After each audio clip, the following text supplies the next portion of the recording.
ఇవాళ తెలంగాణ ప్రాంతంలో ఉన్న నైపుణ్యాన్ని వెలికి తీయాలని 1000 కోట్ల కార్పస్ ఫండ్ ఈ రోజు ప్రభుత్వ పరంగా నేను కేటాయించి మా తెలంగాణ పిల్లలు పరిశోధన చేస్తే ఒక్క రూపాయి కూడా పరిశోధనలో ఇబ్బంది పడొద్దు, వాళ్ళు రాణించాలి, వాళ్ళు బిలియనియర్స్ కావాలి, గ్రామీణ ప్రాంతంలో నుంచి ప్రపంచంతో పోటీ పడాలని 1000 కోట్లు అక్కడ కూడా పరిశోధనల కోసం కేటాయించి ఇంకొక 1000 కోట్లు జీవో తీసుకొని ఈరోజు ఉస్మానియా యూనివర్సిటీకి వచ్చిన.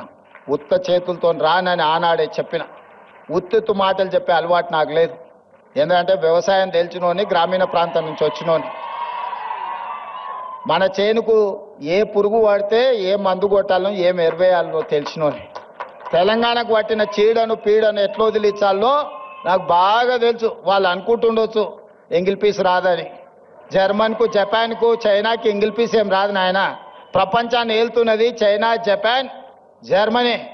అక్కడ ఇంగ్లీషు రానే రాదు, కనీసం మనం ఏబిసిడీలన్నా రాయగలుగుతున్నాం.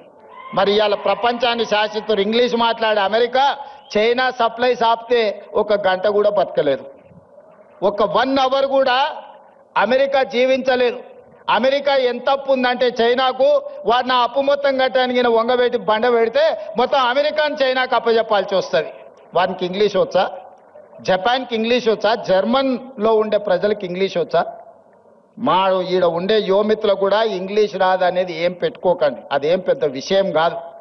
మనకు మానవత్వం ఉండాలి, మనకు మనసు ఉండాలి. ఇవాళ రాష్ట్రాన్ని నేను పరిపాలిస్తలేను అనే మంచిగా 2 ఏళ్ల నుంచి మీరే చూశారు కదా.